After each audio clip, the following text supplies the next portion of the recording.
जी हाँ बच्चों, good morning. पिछले क्लास में हम लोगों ने सेल ऑर्गेनेल्स को डिस्कस किया था। आज के क्लास में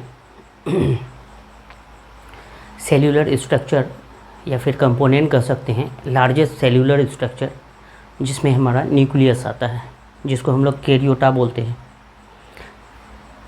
कैरियोटा, तो हम लोग हेडिंग डालते हैं nucleus.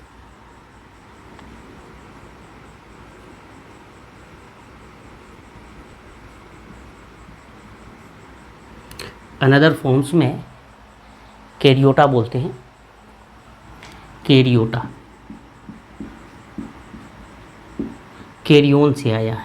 कैरियोटा nucleus first time observe किया था। जल्दी जल्दी हम लोग हिस्ट्री वाला पार्ट करते हैं। Discovered by Robert brown. Nucleus को डिस्कवर्ड किसने किया था? रॉबर्ट ब्राउन ने। रॉबर्ट ब्राउन एक साइंटिस्ट था जिन्होंने न्यूक्लियस को क्या किया था, फर्स्ट टाइम ऑब्जर्व किया था। किसमें? एपिबोलिमिक सेल्स में। ऑर्चिड रूट का जो एपिडर्मल सेल्स था उसमें इन्होंने न्यूक्लियस को देखा था। That means discovered by Robert brown, है ना। डिस्कवर्ड किसके थ्रू हुआ था? रॉबर्ट ब्राउन के थ्रू हुआ था। और रॉबर्ट ब्राउन ने किसमें सबसे पहले देखा था? फर्स्ट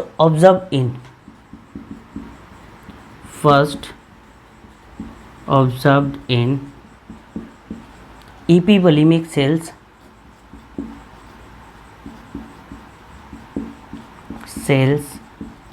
of orchid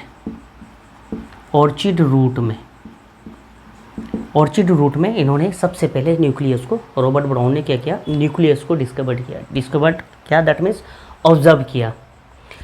न्यूक्लियस के बारे में इन्होंने क्या देखा? न्यूक्लियस को जब स्टडी किया तो डेंस स्फेरिकल बॉडी प्रोटोप्लाज्म में सेंट्रल पोजीशन में इनको मिला। एनिमल सेल में सेंट्रल पोजीशन में, प्लांट सेल में थोड़ा सा वैक्यूल के साइड में, vacuole central position plant cell में हो जाता है, न्यूक्लियस उसके थोड़ा सा साइड में, दैट मीन्स पेरीफेरल फॉर्म में। ये इसको हम लोग बोलते हैं controlling centre of the cell. Control morphology and behaviour of sales.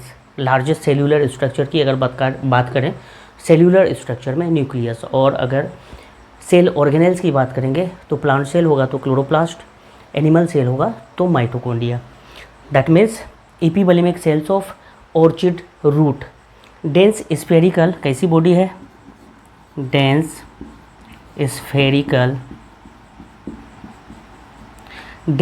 Spherical central part of the protoplasm.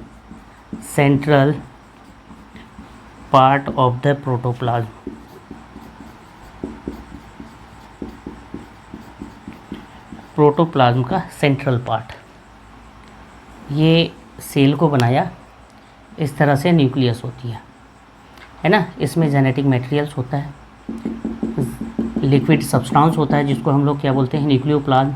And dense spherical body और एक होती है, ओपेक बॉडी होती है जिसको न्यूक्लियोलस बोलते हैं। Nuclear membrane double membrane cell organelle है ना। सेल ऑर्गेनेल नहीं, सेल्यूलर स्ट्रक्चर है, कंपोनेंट्स है। तो यहाँ पे क्या होती है? Dense spherical central part of the protoplasm. इसको हम लोग क्या बोलते हैं? This is called controlling centre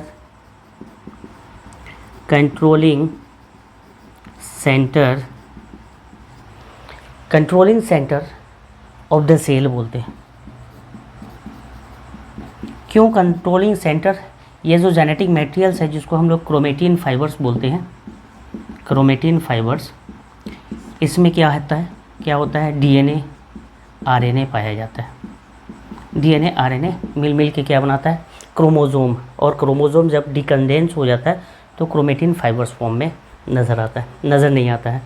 ये एक्चुअली घुला हुआ पार्ट है, ये नज़र नहीं आता है। जब ये सेल डिवीज़न के टाइम में कंडेंसेशन करता है तो क्रोमोसोम जो कि हमें नज़र आता है।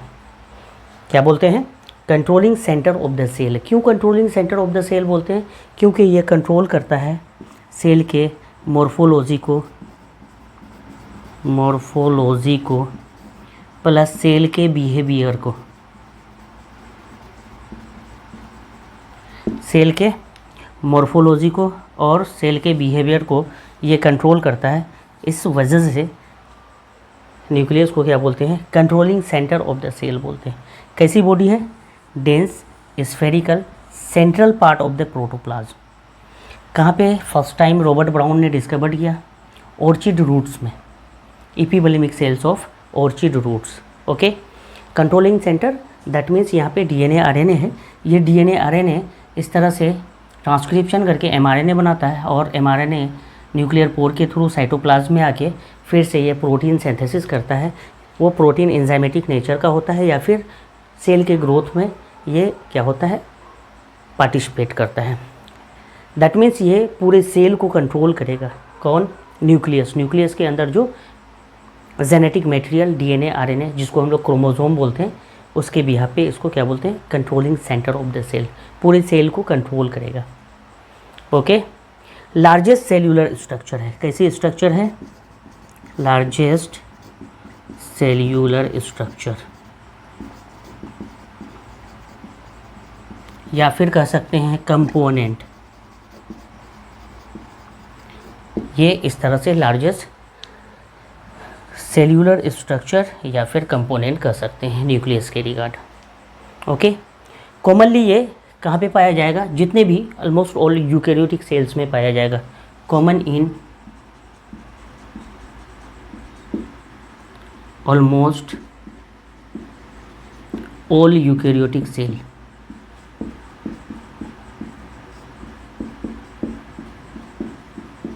ऑलमोस्ट ऑल यूकैरियोटिक सेल में ये पाया जाएगा।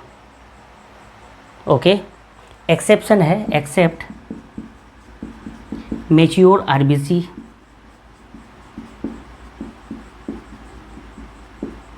जब सेल मैच्योर हो जाता है, आरबीसी मैच्योर हो जाता है तो न्यूक्लियस गायब हो जाता है ना।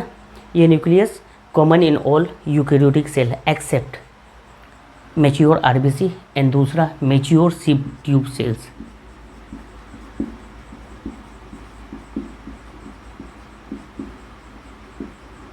सिप ट्यूब सेल यहाँ पे ये एब्सेंट पाया जाएगा, एक्सेप्शन है। सिप ट्यूब सेल्स याद रखेंगे, कहाँ पे पाया जाएगा, ऑलमोस्ट ऑल यूकैरियोटिक सेल्स में पाया जाएगा। एक्सेप्शन है न्यूक्लियस, मैच्योर आरबीसी और मैच्योर सिप ट्यूब सेल्स में नहीं पाया जाएगा। अब हम लोग स्ट्रक्चरल ऑर्गेनाइजेशन न्यूक्लियस का देखेंगे, बनावट किस तरह से बना हुआ है। स्ट्रक्चरल ऑर्गेनाइजेशन ऑफ न्यूक्लियस क्या बोलेंगे, structural organisation of nucleus. Okay,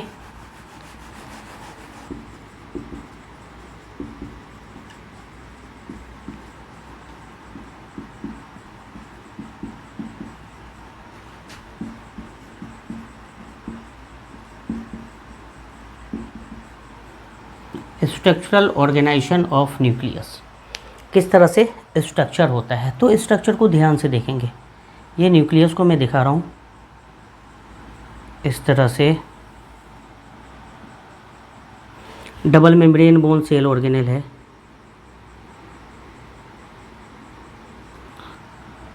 कहीं कहीं मैं मेम्ब्रेन को डिसकंटिन्यू कर रहा हूँ न्यूक्लियर पोर को दिखाने के लिए।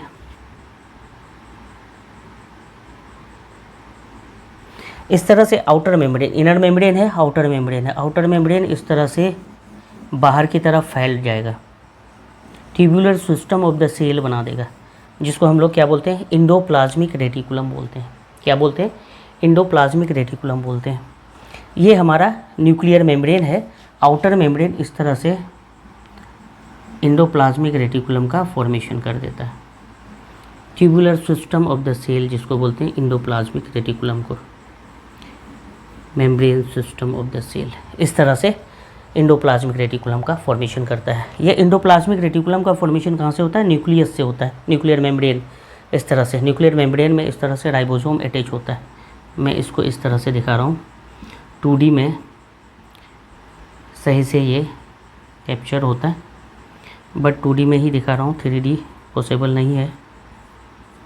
तो इस तरह से न्यूक्लियर मेम्ब्रेन में राइबोसोम्स होती है। ये जब आउटर मेम्ब्रेन बाहर की तरफ फैलता है तो यहाँ पे इसके साथ साथ न्यूक्लियर मेम्ब्रेन में जैसे राइबोसोम्स है वो इंडोप्लाज्मिक रेटिकुलम में आ जाता है, क्योंकि endoplasmic reticulum actually nuclear membrane का ही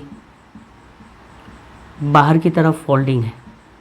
तो इस तरह से कुछ दूर तक राइबोसोम्स का इस तरह से अटैचमेंट होता है। इसको हम लोग बोलते हैं रफ इंडोप्लाज्मिक रेटिकुलम। उधर नहीं चलना है, हमें न्यूक्लियस पे ही सिमटना है। स्ट्रक्चरल ऑर्गेनाइजेशन ऑफ न्यूक्लियस मैं बात कर रहा हूँ। तो यहाँ पे इस तरह से स्ट्रक्चरल ऑर्गेनाइजेशन में ये न्यूक्लियर मेम्ब्रेन का इनर मेम्ब्रेन पे ध्यान देंगे।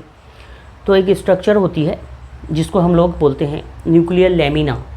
इसी लेमिना से प्रोटीन फाइबर्स होता है, इसी लेमिना से क्या होता है, क्रोमेटिन फाइबर्स का अटैचमेंट होता है और इनर मेम्ब्रेन को इस तरह से स्ट्रेंथ भी प्रोवाइड होता है। ये न्यूक्लियर लेमिना है, इनर मेम्ब्रेन को मजबूती प्रोवाइड करता है इस तरह से। और जो क्रोमेटिन फाइबर्स है उसका एक एंड है इसके साथ अटैच होता है इनर मेम्ब्रेन के साथ। तो यहाँ पे इस तरह से न्यूक्लियर लेमिना है, इसके साथ ही अटैचमेंट किसका होता है, क्रोमेटिन फाइबर्स का। फाइन थ्रेड लाइक स्ट्रक्चर है, इस तरह से फाइन थ्रेड लाइक स्ट्रक्चर है। एक एंड इसका क्या है, न्यूक्लियर मेम्ब्रेन के साथ अटैच है और दूसरा एंड न्यूक्लियोप्लाज्म में फ्री है। इसके अंदर इस तरह से प्लाज्म होगा, न्यूक्लियोप्लाज्म बोलेंगे। ओके, तो न्यूक्लियोप्लाज्म में इस तरह से फाइन थ्रेड लाइक स्ट्रक्चर जिसको हम लोग क्रोमेटिन फाइबर बोलते हैं, बाद में कंडेंसेशन होती है तो क्रोमोसोम का फॉर्मेशन करता है। किसका फॉर्मेशन करता है, क्रोमोसोम का फॉर्मेशन करता है। तो ये इस तरह से बॉडी होती है। एक स्फेरिकल ओपेक बॉडी होती है जिसको हम लोग न्यूक्लियोलस बोलते हैं। इस तरह से स्फेरिकल बॉडी होती है, क्या बोलते हैं, न्यूक्लियोलस। ये हमारा कौन है, क्रोमेटिन फाइबर्स है, ये क्रोमेटिन फाइबर्स है।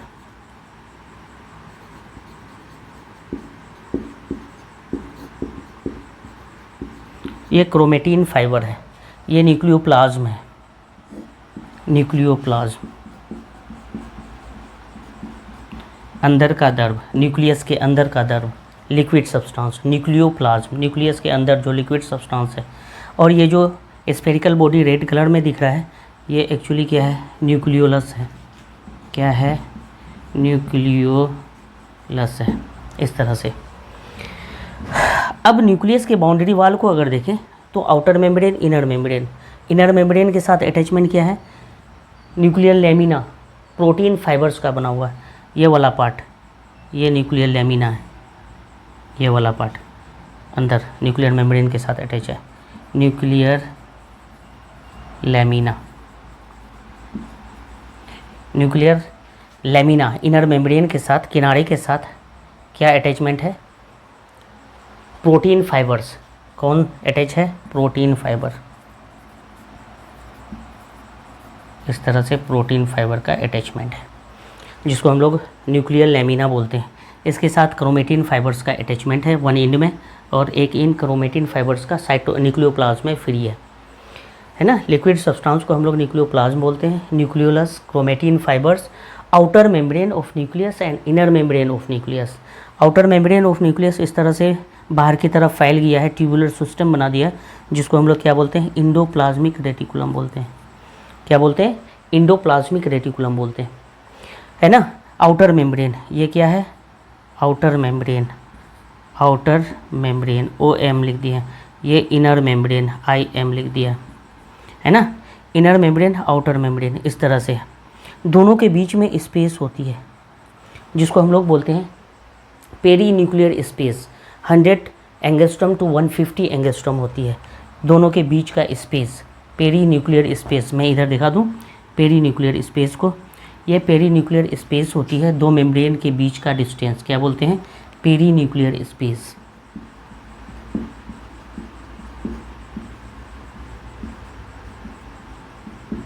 ये 100 एंगस्ट्रॉम से लेके 150 एंगस्ट्रॉम तक हो सकता है, इस तरह से होता है, पेरी न्यूक्लियर स्पेस बोलते हैं।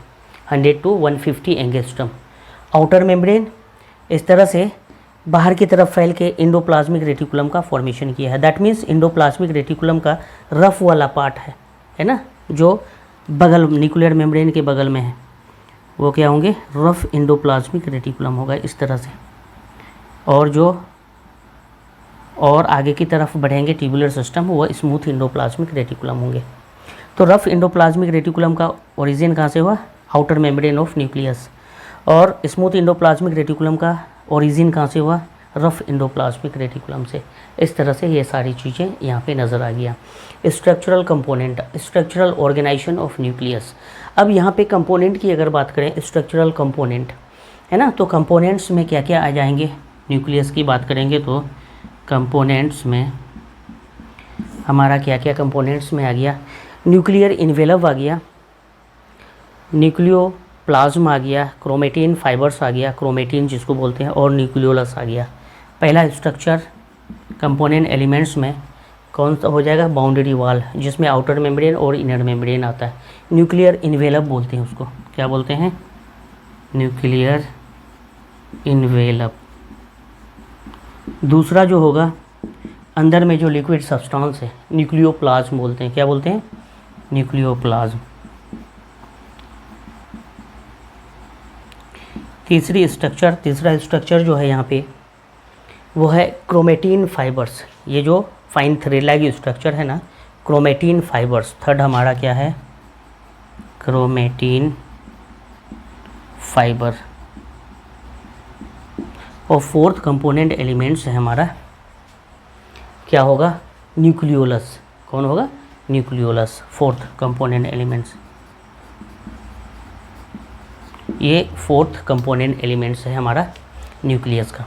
Nuclear membrane, outer membrane, inner membrane, जो कि न्यूक्लियोप्लाज्म को साइटोप्लाज्म से मिक्सअप होने नहीं देता है ना, न्यूक्लियोप्लाज्म दूसरा, क्रोमेटिन फाइबर्स तीसरा, और न्यूक्लियोलस इस तरह से चौथा।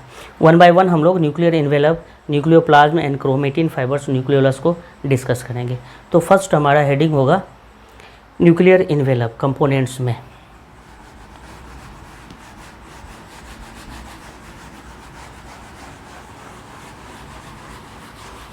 फर्स्ट कंपोनेंट एलिमेंट्स हमारा होगा न्यूक्लियर इन्वेलप।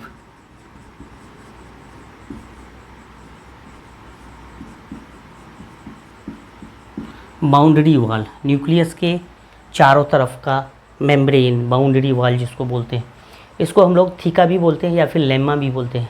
तो न्यूक्लियस का बाउंड्री वॉल कैरियोथीका या फिर कैरियोलेम्मा बोलते हैं, कैरियो न्यूक्लियस लेम्मा मेम्ब्रेन के लिए यूज़ होता है। Nuclear envelope also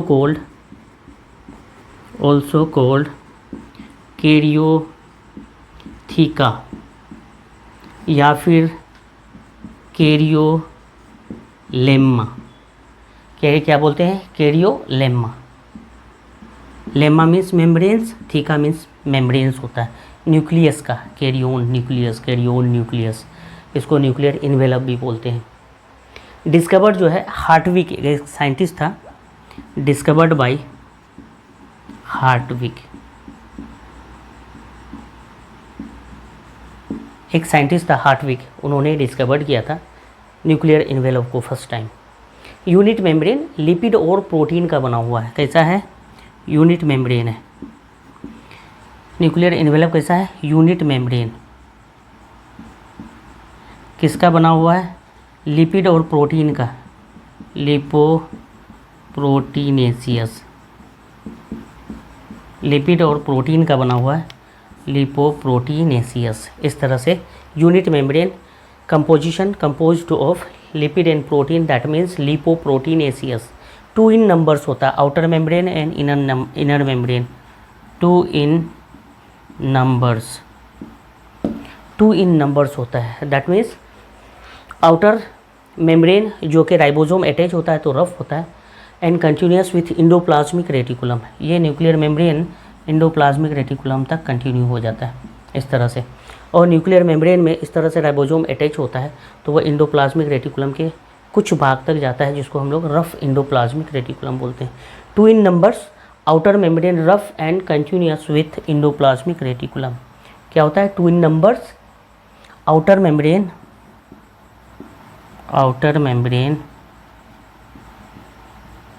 rough and continuous with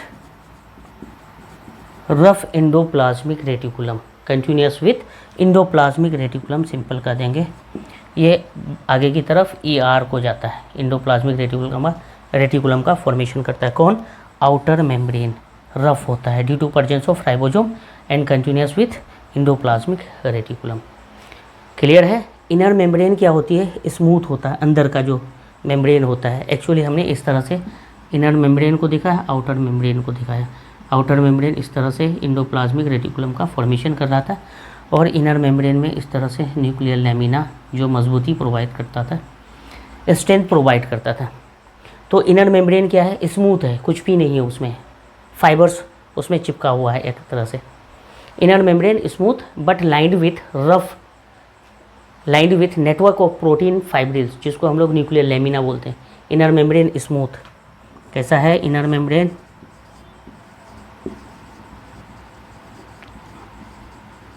smooth है। Inner membrane smooth but lined width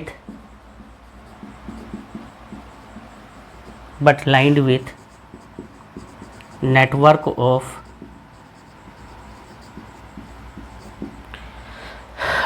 of protein fibrils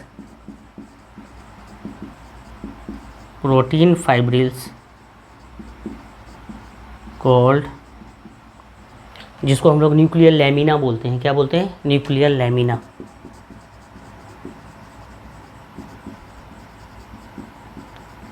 nuclear lamina उसको बोलते हैं, प्रोटीन फाइब्रिल्स का बना होता है।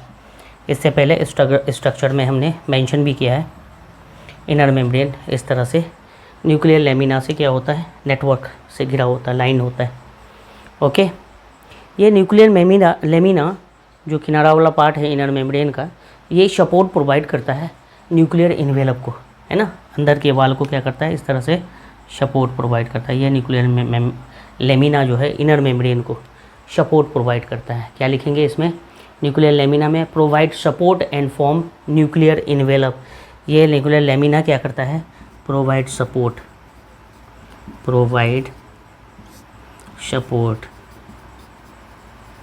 एंड फॉर्म,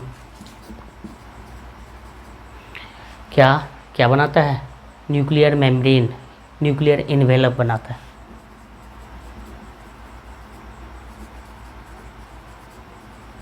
ये न्यूक्लियर इन्वेलप इस तरह से बना लेता है। ओके, और इसी न्यूक्लियर इन्वेलप के साथ किसका अटैचमेंट होता है, क्रोमेटिन इनर मेम्ब्रेन के साथ अटैच होता है। किसके थ्रू, न्यूक्लियर लैमिना के through. Okay, connect chromatin with inner nuclear membrane. एक पॉइंट में ऊपर से, इसके नीचे एक पॉइंट और लिखेंगे। ये जो अभी हम लोगों ने न्यूक्लियर लैमिना देखा, इसके साथ क्रोमेटिन्स का अटैचमेंट होता है, कनेक्ट्स क्रोमेटिन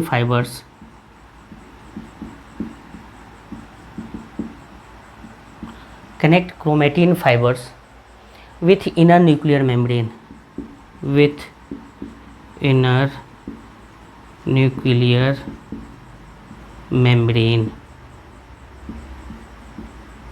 इस तरह से ये इनर न्यूक्लियर मेम्ब्रेन के साथ क्रोमेटिन फाइबर्स अटैच रहता है।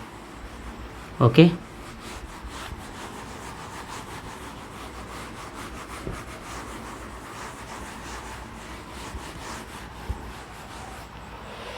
ये सारी चीज़ें। फंक्शन ऑफ न्यूक्लियर इन्वेलप हम लोग देखेंगे, क्या फंक्शन होता है।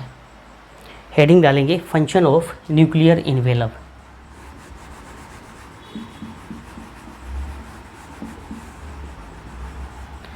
सेकेंड हो जाएगा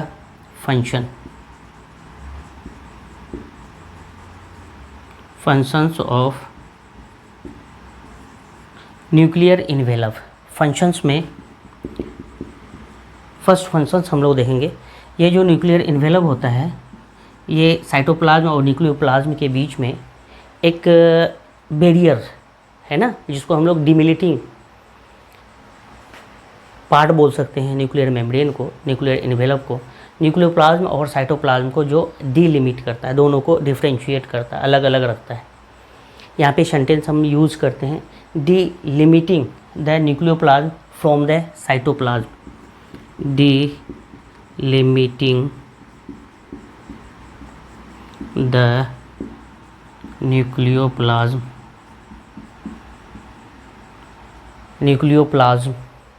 from the cytoplasm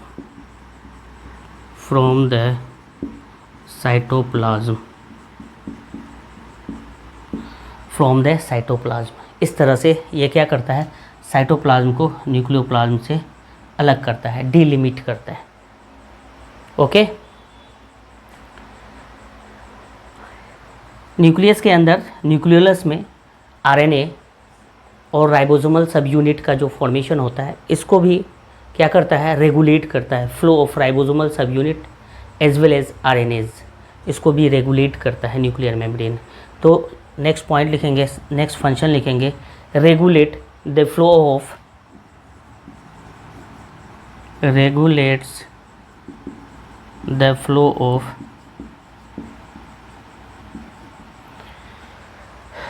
ribosomal subunit,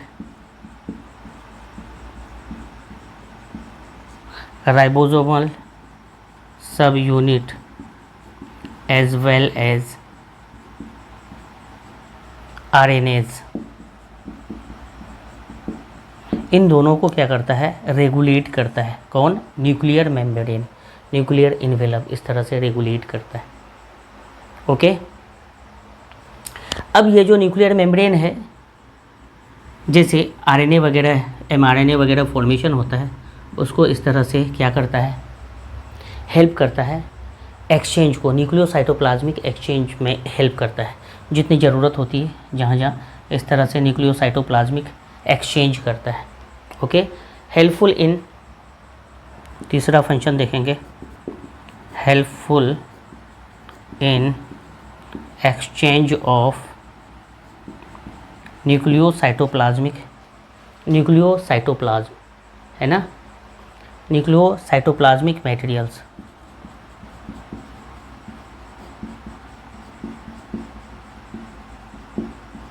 nucleocytoplasmic materials इस तरह से एक्सचेंज, इस तरह से बाहर जा सकता है न्यूक्लियर मेम्ब्रेन, उस तरह से फ्लेक्सिबल होता है। तो ये सब फंक्शन था हमारा न्यूक्लियर इन्वेलप का, न्यूक्लियर इन्वेलप बाउंड्री वॉल का। ओके, एक क्वेश्चन इसके साथ होगा, ये एक्सचेंज पे क्वेश्चन इस तरह से होगा, nucleocytoplasmic exchange of materials can be seen in, कहाँ पे नज़र आएगा, बैक्टीरिया में, साइनोबैक्टीरिया में, आर्की बैक्टीरिया में, ऑल में, या फिर नन में। तो यहाँ पे नन होगा क्योंकि न्यूक्लियस किसी में प्रेजेंट नहीं है, true nucleus, that means envelope, nuclear envelope present किसी में नहीं है, ना बैक्टीरिया में, ना साइनोबैक्टीरिया में, आर्की बैक्टीरिया में, किसी में नहीं है, दैट मीन्स नन ऑप्शन रहेगा। क्वेश्चन समझे, nucleocytoplasmic exchange of material can be seen in, कहाँ नज़र आएगा, कहीं नहीं नज़र आएगा, बैक्टीरिया में भी नहीं, साइनोबैक्टीरिया में भी नहीं, आर्की बैक्टीरिया में भी नहीं। ओके, इसके बाद हम लोग सेकेंड जो कंपोनेंट्स है हमारा न्यूक्लियस का, न्यूक्लियोप्लाज्म, ये हम लोग नेक्स्ट क्लास में देखेंगे। Okay, thank you.